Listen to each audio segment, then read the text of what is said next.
Okay, the second part of 2.1 is about one-sided limits, and then I'm also going to talk a little bit about the squeeze theorem, which is a way of proving that a limit exists for a function that behaves in kind of a crazy way. Your objectives are from the big idea of limits. You can express limits symbolically using correct notation, and today we're going to look at the notation for one-sided limits. You're going to be able to interpret limits expressed symbolically. So what does that one-sided limit mean? And then we're also going to look at determining limits of functions using the squeeze theorem. So the one-sided limit notation looks like the following. So we can talk about a limit as x approaches a value just from one direction. So from where the x coordinates are a little bit bigger than our value, we can say, so from the right, if I think about a number line, the value, the x coordinates are a little bit bigger coming from the right, or from the positive direction of the number line, then our function is approaching a y coordinate. So that's just approaching the function from one direction. I can also talk about approaching from the left or from the negative direction of the number line or from the direction of the number line where the x coordinates are a little bit smaller than a. It's a little kind of exponent on the a, but the exponent is just a positive sign or a negative sign.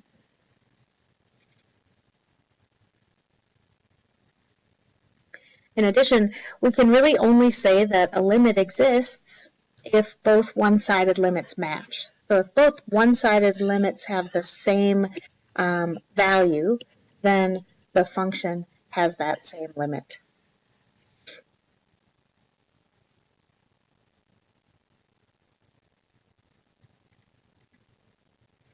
If you were in class, I'd have you talk about this graph with your neighbors.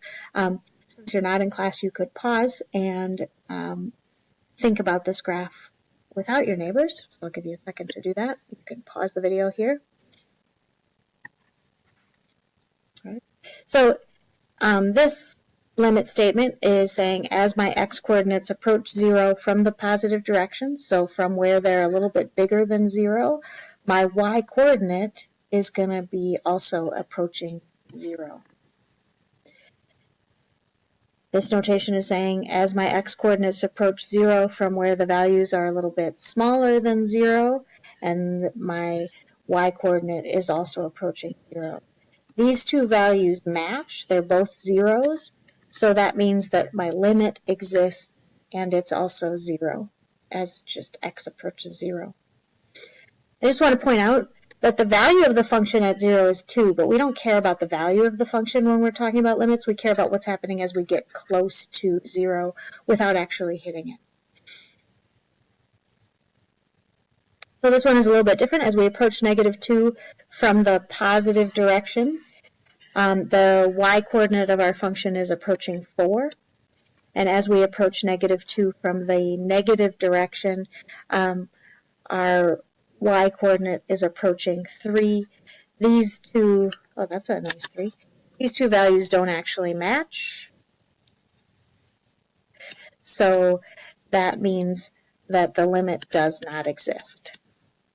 That is D for does, N, E. So does not exist. I don't know why I'm having trouble drawing 3s.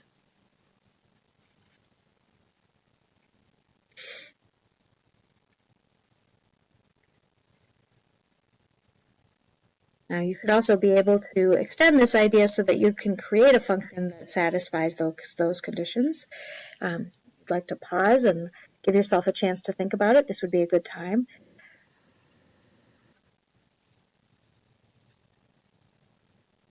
So I might take these out of order. I actually like to think about f of 1 equals 2 first because I'm very confident I know what that means. I know that there's a point on the function at x equals 1 where the y coordinate is 2. Also, since this is now a function, I am guaranteeing that that will be the only value of the function on that vertical line x equals 1. So now as I approach 1 from the positive direction or from the right, my y coordinate is approaching 3. So I don't care what this function looks like, but as I approach x equals 1, my y-coordinate should approach 3. It's not actually equal to 3. I drew an open circle because it's equal to 2. And then as x approaches 1 from the negative direction, I don't really care what's going on with it, the y-coordinate is approaching 4. I have to make sure that I have an open circle there as well because the function can only have one value at x equals 1.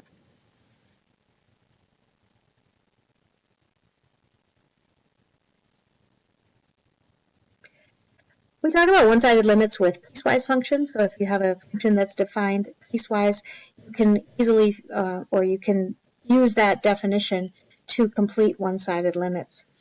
The directions here say draw a graph of the function. You don't have to draw a graph in order to calculate these limits, but let's practice that because we should be comfortable with drawing a graph of a piecewise function. So we're interested in x equals 1.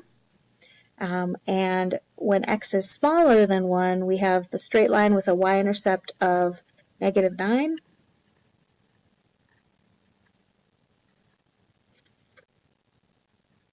Three, 6, 7, 8, 9. So that's a y-intercept and a slope of 2. So our function would have a value of -7 there. Okay. And then as my x-coordinates are bigger than 1, it's going to be the parabola x squared. So 1, 1 would be on that parabola, but that's going to be an open circle because we're not including the 1 there. If I'm at 2, I'd be at 4. And so on. A parabola shape. All right. I wouldn't need to draw this picture, but I can definitely see that these limits won't match. And that so I know right away that this limit as x approaches 1 does not exist because it looks like those two limits don't match. As x approaches 1 from the positive direction, if I hadn't already drawn a picture, what I would do is I would look at, positive direction, so that's values bigger than 1, so this is the part of the definition that I would care about. So I can do substitution. 1 squared is 1, so that limit is 1. As x approaches 1 from the negative direction, that's values smaller than 1, so I'd use that part of the definition, so that would be a -7. They don't match, so the limit does not exist.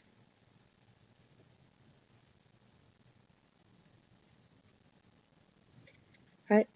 The other topic for this lesson is squeeze theorem, which is a way of finding limits and also proving to yourself that they really are what you think they are. Squeeze theorem is has a very specific application. You're not going to use the squeeze theorem unless you see a sine or cosine. So just so you're aware. Sometimes the squeeze theorem is called the pinching theorem. Sometimes it's called the sandwich theorem. All of those are really good descriptors for how this function works. So if you were in class, I'd have you graph this function and think about it. What do you notice? What do you wonder about it? What are you thinking about as you look at that limit as x approaches 0?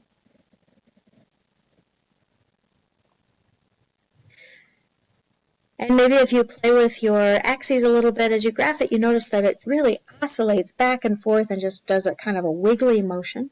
But what you might also notice is that that wiggly motion is kind of sandwiched between two pieces of bread. These aren't graphed if you just graph this function, but notice how I can really squeeze or pinch that red function between these two pieces of bread. I can't squeeze it out here, but as I'm getting close to 0, I'm squeezing that red function between two pieces of bread, or between my fingers if it's a pinching. That's what this theorem is all about. It's about talking about, I'm going to try to pinch this function between two other functions that behave nicely. This function does a crazy wiggly oscillation. It bothers me. I would like to pinch it between two functions that don't do that. So that's the idea behind the theorem. I'm trying to find the two functions that act nicely but that pinch my function at this point. This is what the squeeze theorem says. It says if your function is between two other functions, those are the pieces of bread, and then if I can find that those two other functions, the pieces of bread, have the same limit at that value, then my function does too. So the reason I said this is only going to be really useful if you have sine or cosine. So this sine function is what's causing it to do that crazy oscillation. But the nice thing about the sine function is it can oscillate if it wants to, but no matter what I plug into it, and the problem with our function is that 1 over x is causing it to approach infinity as x approaches 0. But the sine of no matter what I plug in, that sine is not going to be any bigger than 1, and it's not going to be any smaller than -1, because the range of the sine function are all the values between -1 and 1. So this bottom piece of bread is going to be -1 times x squared. I don't care about that 1 over x. Sine of anything can't be any smaller than -1. Okay? And my top piece of bread is going to be +1 times x squared. I know I'm putting some garbage into this sine function, but I also know that whatever garbage I put in, I'm not going to get anything bigger than a 1 to come out of it. So then I take the limit as x approaches 0 of this function, which is going to be 0, and I take the limit as x approaches 0 of this function, which will also be 0, and that tells me for sure that the limit as x approaches 0 of f of x is also 0, since it's sandwiched between two functions that approach 0. So that's what the sandwich theorem is useful for. I really want to emphasize that you're not going to use it unless you have a sine or cosine function that is causing your function to kind of wiggle back and forth. Here's a summary. We can understand functions by exploring one-sided limits. The limit only exists if both one-sided limits match. We also should understand that limit notation for one-sided limits. And then we also use the squeeze theorem to prove that limits exist. We have to be able to find two functions to pinch the function. And the tool we're going to use is that the range of sine and cosine is bounded by -1 and 1. All right. Thank you.